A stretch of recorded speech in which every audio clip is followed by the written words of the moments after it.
हरतालिका तीज व्रतधारियों, हरतालिका तीज व्रत कथा भगवान शिव ने पार्वती जी को उनके पूर्व जन्म का स्मरण कराने के उद्देश्य से ही सुनाई थी।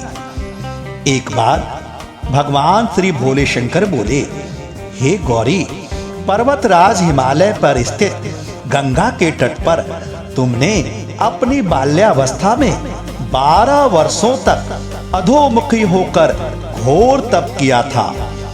इतनी अवधि तुमने अन्न न खाकर पेड़ों के सूखे पत्ते चबाकर व्यतीत किए। माघ की विकराल शीतलता में भी तुमने निरंतर जल में प्रवेश करके तप किया। वैशाख की जला देने वाली गर्मी में भी तुमने पंचाग्नि से शरीर को तपाया। श्रावण की मुसलधार वर्षा में खुले आसमान के नीचे बिना अन्न जल ग्रहण किए समय व्यतीत किया। तुम्हारे पिता तुम्हारी कष्ट साध तपस्या को देखकर बड़े दुखी होते थे। उन्हें बड़ा क्लेश होता था। तब एक दिन तुम्हारी तपस्या तथा पिता के क्लेश को देखकर नारद मुनि तुम्हारे घर पधारे। तुम्हारे पिता ने हृदय से अतिथि सत्कार करके उनके आने का कारण पूछा। तब नारद जी ने कहा, हे गिरिराज, मैं भगवान विष्णु के भेजने पर यहाँ उपस्थित हुआ हूँ। आपकी कन्या ने बड़ा कठोर तप किया है। इससे प्रसन्न होकर वे अपनी सुपुत्री से विवाह करना चाहते हैं। इस संदर्भ में आपकी राय जानना चाहता हूँ। नारद की बात सुनकर गिरिराज गदगद हो उठे।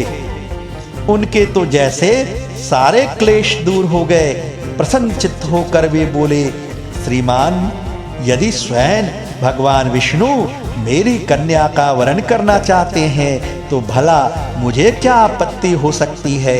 वे तो साक्षात ब्रह्म हैं। हे महर्षि, यह तो हर पिता की इच्छा होती है कि उसकी पुत्री सुख संपदा से युक्त पति के घर की लक्ष्मी बने। पिता के जीवन की सार्थकता इसी में है कि उसकी पुत्री अपने पति के घर जाकर और अधिक सुखी रहे।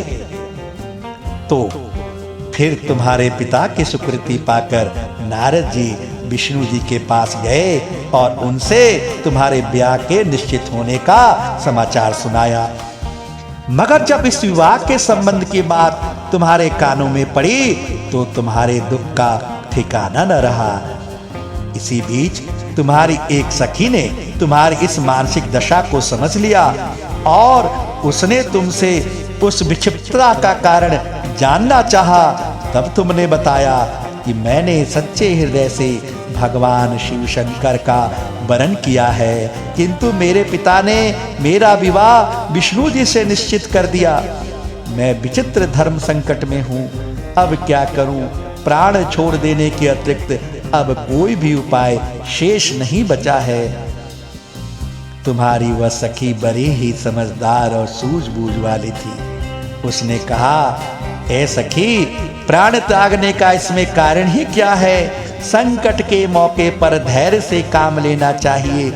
नारी के जीवन की सार्थकता इसी में है कि पति रूप में हृदय से जिसे एक बार स्वीकार कर लिया, जीवन पर्यंत उसी से निर्वाह करे। सच्ची आस्था और एक निष्ठा के समक्ष तो ईश्वर को भी समर्पण करना पड़ता है। मैं तुम्हारे घनघोर तपस्या को पूरा करने हेतु मैं भीषण जंगल में लिए चलती हूँ, जो साधना स्थली भी है, और वहाँ तुम्हारे पिता तुम्हें खोज नहीं पाएंगे। वहाँ तुम साधना में लीन हो जाना। मुझे विश्वास है कि ईश्वर अवश्य ही तुम्हारी सहायता करेंगे। भोलेनाथ ने आगे कहा, हे गौरी, तुमने ऐसा ही किया। तुम्हारे पिता तुम्हें घर न पाकर बड़े दुखी तथा चिंतित हुए। वे सोचने लगे कि तुम जाने कहाँ चली गई। मैं विष्णु जी से उनका विवाह करने का प्रण कर चुका हूँ। यदि भगवान विष्णु बारात लेकर आ गए और कन्या घर पर न हुई तो बड़ा अपमान होगा। मैं तो कहीं मुंह दिखाने के योग्य भी नहीं रहूंगा। यही सब सोचकर गिरिराज के जोर शोर से तुम्हारी खोज शुरू करवा दी। इधर तुम्हारी खोज होती रही और उधर तुम अपनी सखी के साथ नदी के तट पर एक गुफा में मेरी आराधना में लीन थी। भाद्रपद शुक्ल पक्ष की तृतीया को हस्ता नक्षत्र था। उस दिन तुमने रेत के शिवलिंग का निर्माण करके व्रत किया। रात भर मेरी स्तुति के गीत गाकर जागी। तुम्हारी इष्ट कष्ट साध तपस्या के प्रभाव से मेरा आसन डोलने लगा। मेरी समाधि टूट गई। मैं तुरंत तुम्हारे समक्ष जा पहुंचा और तुम्हारी तपस्या से प्रसन्न होकर तुमसे वर मांगने के लिए कहा।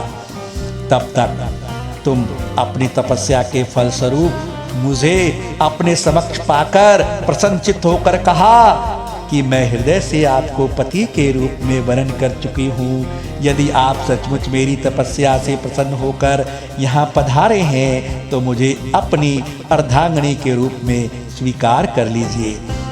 तब मैं तथास्तु कहकर कैलाश पर्वत पर लौट आया। प्रातः होते ही तुमने पूजा की समस्त सामग्री को नदी में प्रवाहित करके अपनी सहेली सहित व्रत का पारण किया। उसी समय अपने मित्र बंधु एवं दरबारियों सहित गिरिराज हिमालय तुम्हें खोजते खोजते वहां आ पहुंचे और तुम्हारी इष्ट कष्ट साध्य तपस्या का कारण तथा उद्देश्य पूछा। उस समय तुम्हारी दशा को देखकर गिरिराज अत्यधिक दुखी हुए और पीड़ा के कारण उनकी आंखों में आंसू भर आए। तुमने उनके आंसू पूछते हुए विनम्र स्वर में कहा, हे पिताजी, मैंने अपने जीवन का अधिकांश समय कठोर तपस्या में बिताया है। मेरी इस तपस्या का उद्देश्य केवल यही था कि मैं महादेव को पति के रूप में पाना चाहती थी। आज मैं अपनी तपस्या की कसौटी पर खरी उतर चुकी हूँ। आप क्योंकि विष्णु जी से मेरा विवाह करने का निर्णय ले चुके हैं, इसलिए मैं अपने आराध्य की खोज में घर छोड़कर चली आई। अब मैं आपके साथ इसी शर्त पर घर जाऊंगी कि आप मेरा विवाह विष्णु जी से न करके महादेव जी से करेंगे। तब तुम्हारे पिता गिरिराज जी मान गए और तुम्हें घर ले गए। कुछ समय के पश्चात शास्त्रोक्त विधि विधान पूर्वक उन्होंने हम दोनों को विवाह सूत्र में बांध दिया। हे पार्वती, भाद्रपद की शुक्ल तृतीया को तुमने मेरी आराधना करके जो व्रत किया था उसी के फलस्वरूप मेरा तुमसे विवाह हो सका। इसलिए इस व्रत को करने वाली कुंवारियों को भी मैं मनवांछित फल देता हूँ। इसलिए जो स्त्री अपने सौभाग्य की इच्छा करती है और जो स्त्री पति के सुख को चाहती है वह इस व्रत को जरूर करे। मैं उसकी मनोकामना को अवश्य पूरा करता हूँ। और चूंकि तुम्हारी इस मनोकामना की पूर्ति करने हेतु तुम्हारी सहेली ने तुम्हारा हरण किया, इसी कारण से इसे हरितालिका तीज कहा जाता है। और जो स्त्री इस व्रत का पालन पूरे मनोविज्ञान से करती है और भक्ति पूर्वक मेरी, तुम्हारी और गौरी गणेश की पूजा करती है, वह सुखपूर्वक पति रमन करके शिवलोक को जाती है। उसका सुहाग अखंड रहता है और अविवाहित युवतियां भी मन मुताबिक वर पाने के लिए हरतालिका तीज का व्रत करती हैं। तो हे पार्वती, इस कथा को जो कोई सुनेगा मैं उसका सुहाग हमेशा अक्षय रखूंगा, उसे वैवाहिक सुख दूंगा और उसके सारे मनवांछित फल को पूरा करूंगा। जय भोलेनाथ, जय भगवान शिव, जय माता पार्वती, जय गौरी गणेश, जय।